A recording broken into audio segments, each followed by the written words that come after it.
Hey, how's it going? It's Dominic D'Angelo of adfreeshows.com, scoops.com, and brassringmedia.com. Check it out. I'm here by myself today. It's just me. Robert is on assignment, as he said yesterday. And so I am here to recap Raw, talk a little bit more wrestling news, take a look at the old dirt sheets, and interact with all of you. Hope everybody's doing good today. New camera, if anybody notices, a microphone. I'm trying to enhance the visual and audio aspect of my end of things when it comes to not just this podcast, but RVD and Straight Talk with the Boss and Fonzie, which Fonzie, by the way, will probably get a show out tomorrow. So we'll go live tomorrow is the plan. I got to text Fonzie actually today and make confirm. Let's say hi to some folks in the chat here. Triple E says, "What's up? What's up, Triple E?" Willie Thornbrew said, "Did LA Knight win a match on Raw?" Yeah. Jeff Henninger says, "Hello, RNI. Io was looking a little blue last night on Raw. She was. We're going to talk about that for sure."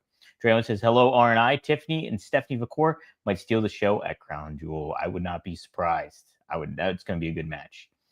Wrestling Overhead, good day to all, RNI. Can't believe 2 weeks and no CM Punk interacting with AJ Styles and Dragon Lee. Interesting, yeah. Oh, I kind of get that because AJ Lee. Lou 42737 says, "Happy Tuesday, R&I. Go Cubs, go." Ooh, don't know if I can get behind that. I don't mind the Cubs. I really don't. I guess I'm still just a little bitter when like 10 years ago when the Pirates finally made like a wild card bid in and they got eliminated by the Cubs, and now the Pirates just continue to be awful. So. But I did go to Wrigley Field, and I love Wrigley Field. It's amazing. It's so cool. Such a cool atmosphere there. We'll go there again once I get back to Chicago. Really neat ballpark atmosphere over there. So yes, kind of go Cubs. I am rooting for the Yankees. I know I'm one of those guys. Grew up a Yankees fan as a kid. After the Pirates, actually, but was Tino Martinez fan, Wade Boggs. So I was a big fan of the Yankees for quite a while. Then I moved over to the Cardinals when Tino went to the Cardinals, and then I became a Cardinals fan. But I've always been a Pirates fan. I like three teams basically: Pirates, Cardinals, Yankees. Pirates are awful. Cardinals are always fun, and then the Yankees are they're the Yankees. All right. We're not talking baseball. We're talking a little bit of Monday Night Raw. Now, my webcam kind of blocks part of my screen, so I have to try to get the Raw results up here. But thought it was a pretty decent Raw. Roman Reigns returns, obviously, so that's big time. He felt big time walking out there. The crowd reacted in such a major way that, it's Roman still hits a different kind of decibel than a lot of other WWE talent. So that was cool to see. Curious what they're going to do, what direction they're going in. It seems like there's tension between the Uso brothers and Roman, like more focused on Jay at the end. And then you got Jimmy lurking in the background, kind of looking. I just don't know where this is going exactly. I'm assuming some sort of War Games with at Survivor Series, but who knows? Who knows what's going to happen here? I'm very confused. I understand that they have the War Games match at Survivor Series. But I'm trying to think, do they still do traditional Survivor Series matches? I can't remember. They just don't. If they do, they don't seem important. And I think they should do that if they do even a War Games match. Have your traditional Survivor Series matches, and that's kind of fun to do. You can tell great stories utilizing that Survivor Series concept. So I would not be against that. But let's continue on. Take a look at how Raw kicked off, and it was Rhea Ripley. So Rhea Ripley, obviously, another person who gets a huge reaction. So cool to see her come out there. Cuts a promo defending Io Sky, who interrupts Rhea. And all right, this is not good. Okay, this is just this. I know they're putting the effort of making this an interesting storyline with Asuka, Io, and Kairi Sane being family and things like that. Okay, you take away the lost in translation aspect of us all with the language barrier and everything. Take away that. Look at that as a storyline just in itself. oh, we're a family and we're fractured. Can we get back together? This is not only a continuous uh, trope in pro wrestling is like this family fractured. You know, you had it with Judgment Day, you have it with the Bloodline, you have it with so like we can still be a family and this kind of thing. So not only do you have that, now add the language barrier to it, add the acting ability to it.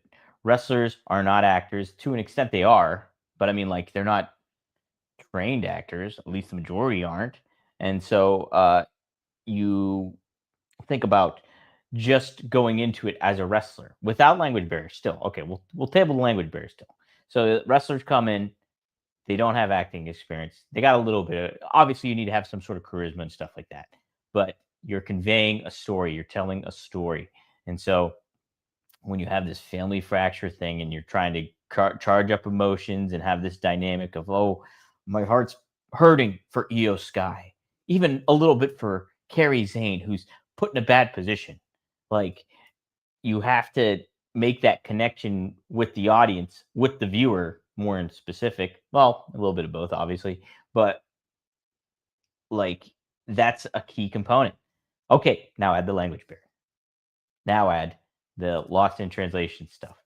This feels very inauthentic, very uh, heavy-handed, and like almost dismissible as a like to watch. It's almost a channel changer. Rhea, you know, is a star big time, so like she's keeping the focus in there. But golly gee, and this is no dig at any of those talents. Carrie Zane, Asuka, I think can talk.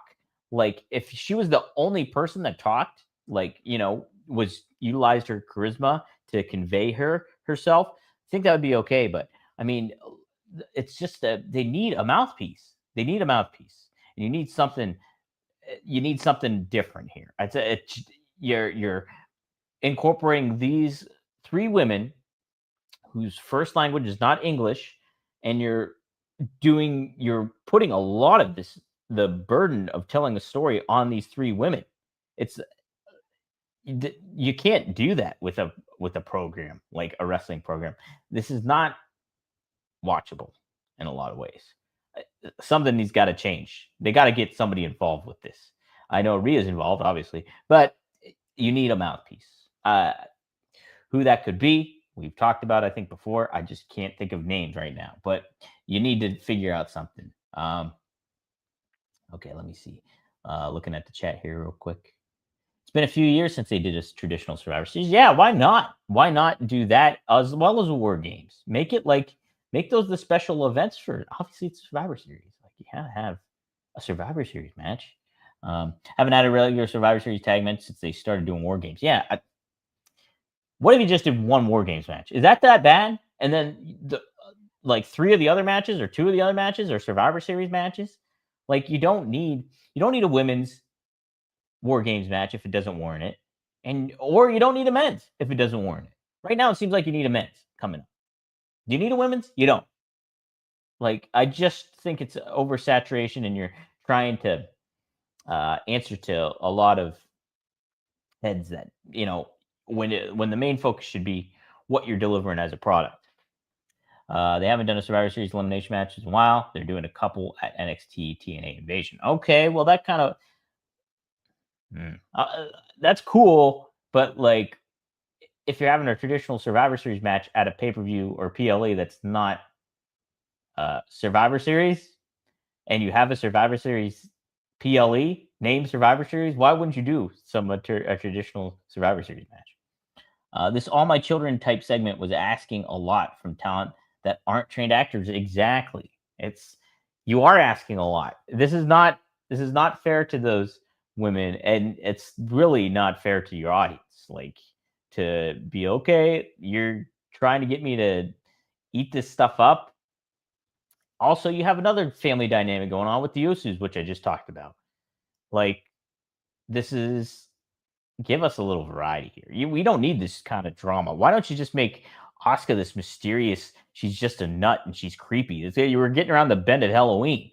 Why don't you just fully embrace her? Like face paint, kabuki ass esque stuff where and you have almost like this serial killer vibe going on where she'll come in and attack people and she's just vicious. And Carrie Zane then feels really, really stuck in the middle and she's frightened for her life. And so she begrudgingly helps Oscar out in certain ways. I don't know. There's some fun stuff you can do. I almost swore. There's some fun stuff you can do with this. And, let's do this paint by numbers. Try to get, all my children. I prefer Young and the Restless, but storyline going on. Why not? Like, why put these women in this situation? Heck, Rhea got quote unquote MDK'd by Art the Clown at a concert. I can't remember the band that was playing. Slayer? That would have made sense. I can't remember who it was. But Wrestling One, it says, or rather, they haven't activated that part of themselves that convey that level of emotional oh my God. Adequately. Thank you. Trey Owens, when Survivor Series becomes 2 nights, one night will be traditional Survivor Series and the next night will be War Games. LOL. Please, let's not make Survivor Series 2 nights. Let's not do that. Let's have a 6-match show, tops, 2 Survivor Series matches, 1 War Game match, and then the rest you fill out the card. Can we do that? That's how I book it. Triple H, want to give me a call? Hello. Time to play the game. Okay. Carrying on. My goodness, I love this new webcam. I think it looks a lot better than what I had, but it's in the way right now. Intercontinental Championship match: Dominic Mysterio versus Rusev. Dominic gets a huge pop, like channeling Eddie Guerrero, giving the low blow to Rusev and getting the win. It's such a weird thing. It's a heel move to do, but it harkens back to Eddie Guerrero, and it's this story's kind of in a unique situation where, Dominic's he's a heel technically, but you also have Rusev, who's been portrayed as a heel for quite a while now since he's returned. So it's just like he gets the win by doing a heelish tactic and cheating, but it harkens back to Eddie, who was a babyface when he cheated years back. So are we getting a babyface turn for Dom? I don't know. I'm intrigued. I wonder what's next for Rusev, though. Seems like a holding pattern. He's treading water, where he's a talent that made a return and I think should feel like a bigger deal than what he is at this point.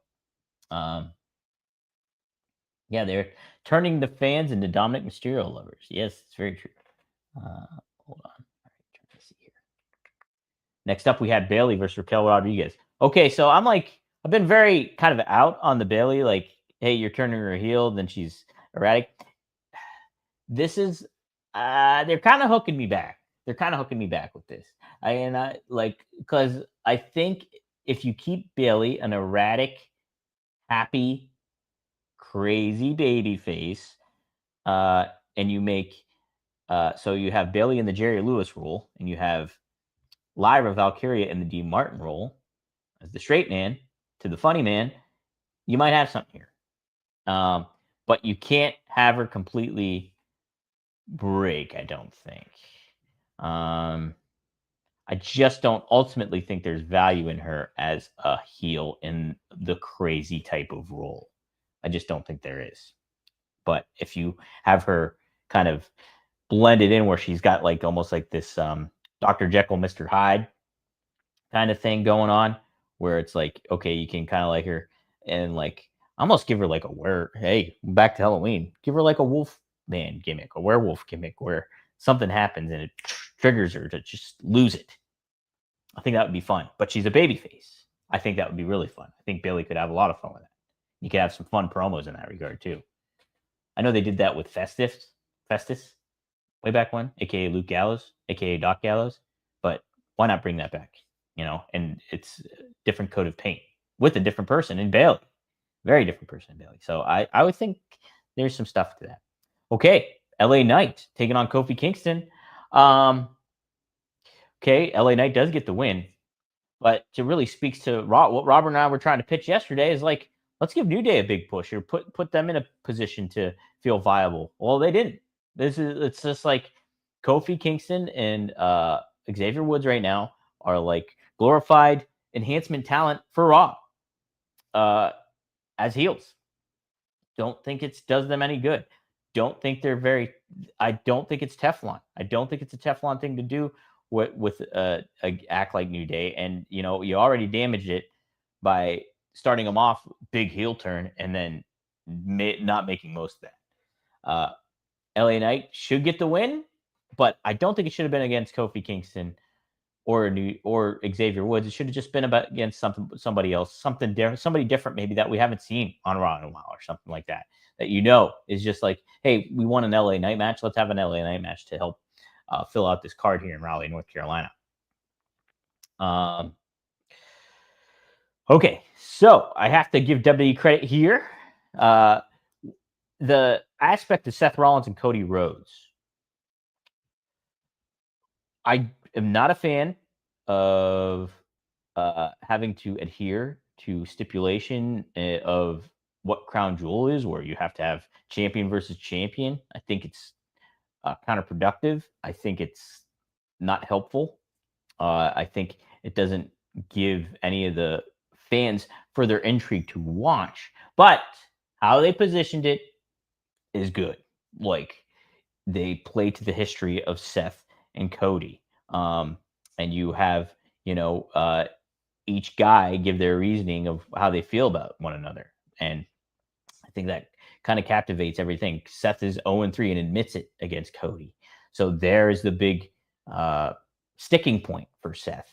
And, Cody obviously just can handle himself in the way that he does. And like, he just feels he's like the biggest deal there is, the biggest consistent presence there is. Kevin Nash said on the Click This podcast this week that Cody is the best promo in wrestling right now. And I think that, yeah, the argument can be made. He's elite. He's at the very, very bare minimum top 3, and like, that wasn't counting to Kev's account, wasn't counting Cena, because Cena's just a legacy, quote unquote, part-time talent right now on his farewell tour. So he put Cody up there as the best promo. So yeah, I think it's just between him and MJF and CM Punk. I think those are the top 3. If I'm missing some, forgive me. Drew McIntyre, but Drew hasn't talked recently that much. Okay, let's see. Wrestling Old Head chimes in with some good comments here. Want to make sure I'll double back here because I want to make sure I get some good stuff. Jeff Henninger, Finn and JD turn on Dom and Ray comes out for the save.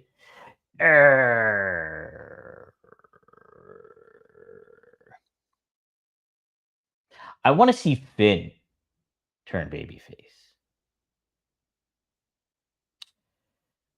I want to see Finn turn into the Demon. And I think they were teasing that a little bit, right? It's just weird. There's so many of these talents that are like kind of in this, who's turning and who's not. Like, you have Jey Uso going on, you have LA Knight going on, Jimmy Uso, Finn Balor, Dom Mysterio, JD. He's in there, he's in the mix, but I don't think that's the biggest focus. But like, it's so peculiar. It's a very, like, I guess it does create intrigue, but it's just like, when are the wheels gonna really, really start turning for some of these talents? I don't know if I'd pair Dom up with Ray yet again. Maybe, though. You could kind of do it. Now that Dom has shown charisma, personality a little bit more, has gotten out of his shell in this Judgment Day role he's been in, I think there is value in that. That's tough. I just want to see Finn turn babyface. I guess they got my hopes up for that, and I'm like, ooh, I can't wait. I think we're gonna see the Demon here still soon, stuff like that. So I don't know. I don't know where I kind of fall in on that. Dre Owen says Dom and Roxy will be a thing, and then that massive pop will live. For Liv will be great. True. It's true. You got to think about that too. What are they going to decide to do with that? Will they just continue that whole thing that they've been doing with Dom and Roxanne, with Dom and Liv, with Rhea? And now it's, the roles have changed and all that stuff with Rhea and Roxanne, or with Liv and Rhea. No, Liv and Roxanne. Willie Thornberry says Seth Rollins will always be over as a babyface until he changes his music. I agree. Well, like in the, I hate the theme music. I just do. I think it's so annoying. I think it's annoying that the fans chant along with it. It's just get away from it. Get away from it. You gave Becky like the Wonder Years band to play her new theme. Get a cool ass band to play. Well, not a cool ass. Well, you do want a cool. Get a badass song for Seth. You know, get a badass song for Seth that people can't really sing along to or anything like that. You know, yeah, you don't even have to have an act to do it. Just get something. I don't want to say basic, but something that's like difficult to be like, ooh, yeah, let's sing along with that. If people will be upset that you can't, whoa, all that crap with the Seth thing. I think it's so counterproductive. It really is. It is. You know. Wrestling World says insert AJ Lee to Doc Bailey off the ledge. Yeah, yeah. And you know what? Like, I think though at the same time, this kind of counteracts my previous thought that if you do turn Bailey heel, you could ever have an interesting program with AJ Lee, who's like crazy versus crazy, but it's good crazy versus bad crazy. So there's something to that, but you could also pair them up. So I don't know. I don't know. It's just you need that credible heel force for the other talent. All right now you have Asuka, and is that the main other? Is there any other heel women on Raw right now? Now I'm trying Judgment Day, but it's just like I don't know. I don't know. It's a very muddy situation overall, I think. Um, New Day should change their name to New Morning or In Morning. Ooh, I like that. I like that. That's a good call, Wrestling World. They telegraphed Brock Lesnar helping Seth win pretty hard here. That's true. They did, didn't they? Didn't they? So yeah, because Cody keeps bringing up Brock, and will that be a match to look forward to later on? Because you have Survivor Series. So will it be set at Cody and Brock at Royal Rumble? It's crazy to think Royal Rumble is not that far off now. It is really wild to think that, I guess. Um, Seth lacking confidence but saying he needs to win should lead Heyman calling in a favor with Brock. That's how I saw it. Yeah, true. Or, yeah, but Cody is teasing like, hey, who's the leader here? You know, who did you authorize Paul allowing Brock to? Did you allow Paul to announce Brock? Like, there's tension there. Again, a confusing situation.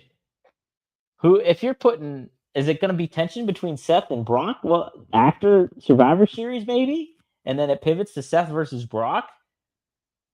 I don't know what you do here, but that puts Brock as like a baby face. Uh, what are you doing? What's going on?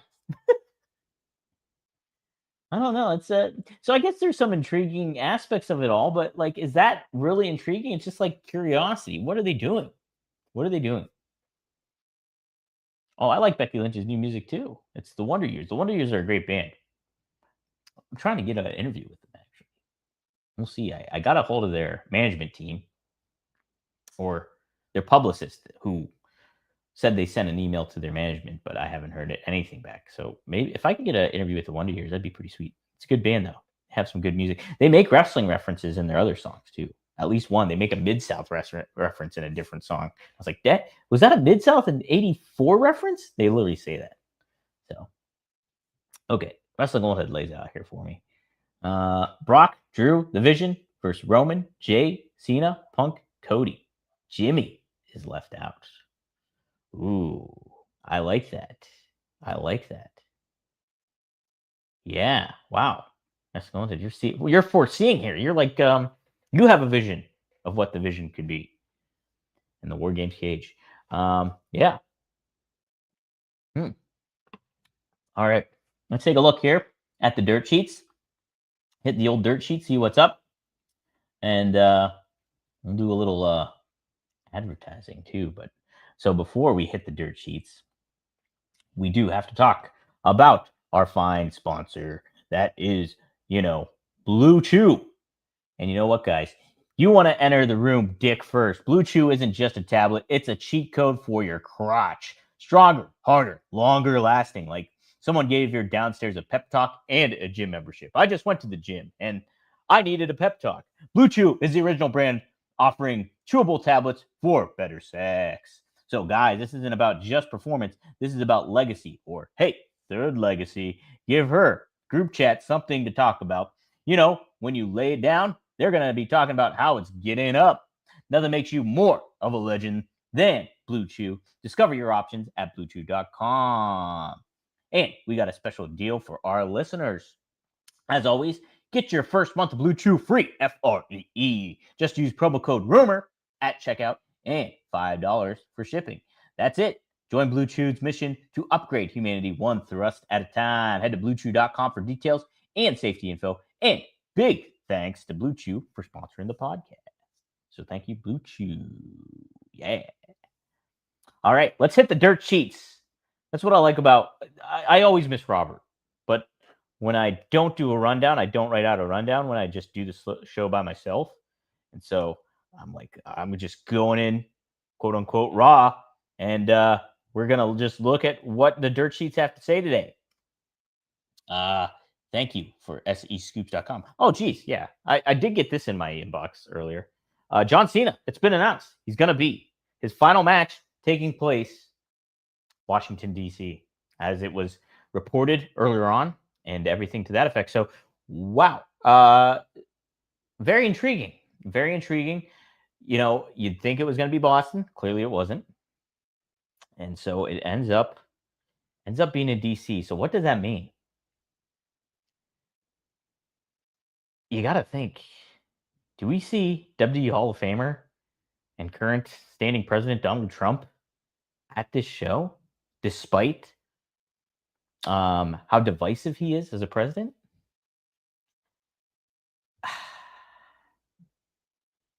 I'm going to lean towards yes. I'm thinking we're going to see Trump.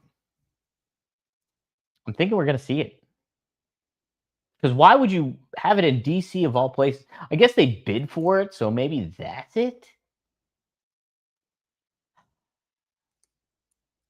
I don't know. Like, maybe not. But if I had to put money on it, I don't know, I'm kind of like talking myself out of it now. But like, just I don't know. It's just like, would they play to that? Yeah, I think it's gonna happen. I think we're seeing Trump. Boy, would that overshadow Cena's farewell, though. So maybe not, because I also think that like this is Cena's final match. Do you really want that huge distraction of Donald Trump, like being there? I don't think so. But golly, who knows? Who knows? I don't think it would be fair to do that to John Cena. I just don't think so. What a chance that would be to unite a little bit of the audience, though, if you didn't have Trump there, and you had John Cena just cut like this huge ass babyface promo, and just be like, hey, we all, everybody sees things differently. The country's so divided right now. I want to thank everybody for coming here together and uniting to see my farewell match. Boom, babyface promo right there. There you go. That's how they should do it. That's how they should do it. Mm-hmm. Yeah. Speaking of John Cena, apparently Robert Patrick, the T1000, yes, said that John Cena could be the next Terminator. He revealed in a new interview with Monopoly Events that he pitched the idea to Cena while they were filming WWE Studios Marine in 2006. Oh, I told John early on when we were doing the Marine, I said when I was doing the Marine with him, I said, you could be the next Terminator, man. He could be. He'd be great. He would be great. He would be great. How about that? That's pretty cool. I just stumbled upon that. That's what happens when you just hit the dirt sheets, That's what happens. Speaking of, another announcement was made by AEW. AEW Blood and Guts date and location has been announced. It is in Flair Country, Blood and Guts, and will take place November 12th. That's a Dynamite Wednesday. First Horizon Coliseum in Greensboro. Company officially announced a date location for its fifth Blood and Guts event, a show that promises to continue the legacy of two-ring steel cage match. I would have just not done this if I were AEW. Like WWE's got the War Games. I know you have your own thing here. You kind of just do your why pigeonhole yourself by maybe formulating something that isn't as intriguing. I understand you got like well over like a month and a half to do this to get something ready, but I don't know. I don't know if it's the best thing to do. It's just like we see all this gore and violence and stuff like that on AEW already. It's just like, do we need to see blood and guts now too? It's just I don't think that's a key component here. Um so yeah, that was just announced. Mm, November 12th, Blair Country. Woo! Anything else I should cover here? Ooh, look at that. I hope we get Batista instead. Yeah, that'd be cool. Batista show? You know what? That could happen, right? That could happen. Um, yeah, well, Jeff Henniger, I'll kind of feels like Seth needs to win at Crown Jewel, but definitely has to cheat or have an outside interference. Yeah, I think Seth definitely needs to win this. I think he does. I think Cody is in a Teflon kind of mode where, yeah, he can lose and be okay. And then Seth's got the chip on his shoulder. I finally beat Cody Rhodes, champion versus champion. We've all evolved, but I've evolved even further. So I like that. Yeah, they have the roster for it, right? AEW should bring back the World War III match. I think that would be much cooler. Obviously, you have three rings, and that takes up more space. So I don't know how conducive that would be to their attendance and things like that. But that would be kind of cool, right? That would be kind of cool. Mhm. It's a neat spectacle with World War III. Just three rings is a lot. Um, all right, let's see what else we got. I'm going to take a quick look. Hey, while I'm hitting the dirt sheets even further, want to give an opportunity to plug the new Sabu documentary. The latest episode of RVD, One of a Kind with RVD, RVDTV.com. If you go there, the new episode is up. We talked to director Joe Clark. Rob was a producer of this documentary, but Joe Clark directed it, and Rob gave him full reign to for his creative vision, for Joe to implement his creative vision with this Sabu documentary. So if you like kind of that raw, um, unfiltered walk that some documentaries give you, it's not like a lot of sit down interviews. There's like very little of that. Very like there's some aspects when Rob is there on camera a little bit, but even that is not like it's Sabu talking to the camera. It's Rob talking to Sabu. So there's technically some sit down interview, but like that it's just a follow around of Sabu getting ready for his final match that he had against Joey Janela. And so in the tour of that, in the state that uh, the the challenging state that Sabu was in at the moment, where it's just like he's just going through a lot of personal aspects, losing Jeannie, who was his wife that passed away, and then trying to find some solace in getting ready for this final match where he's such a legend. He's in Vegas. It's a really, really cool documentary. I recommend you try it out. Go to kinema.com. Type in Kinema with a K and then type in Sabu and it should pop up. But it's a great documentary, really worth your time watching it. Sabu actually wears a T-shirt that I made for him of the original Sheik. I sent it to him, a while ago. Was like, hey, what's your address? I'm going to send you this. And so he sent me his address, and I sent him two T-shirts, one of Sabu himself, and then one of Sheik. And I just never heard back. And like, I'm like, oh, he might have got it. He might have got it. And like, but I just never thought maybe he did, maybe he didn't. But sure enough, it popped up on the documentary and it made my day. So pretty neat. Check it out. Check out the Sabu documentary. It's worth your time for sure. Let's see. I'm trying to see if there's anything else really intriguing to touch upon right now. I guess that'll do it. That'll do it. We covered some good ground today. We're at 35 minutes. I need to try to get a new phone. My phone busted. I dropped it at the pit game and the screen's all cracked up. So I got to go to T-Mobile and try to get a new phone. The attendance joke is definitely there somewhere, but I'm not going to say it. Oh, yeah, for sure. He's referring to the War Games match. All right, that'll do it. I think Robert's back tomorrow to talk a little bit of AEW Dynamite. We'll preview it. So, and then I think he's gone another day. This week. I think it's Thursday. But I am set to potentially have Vinny Pacifico join me on Thursday.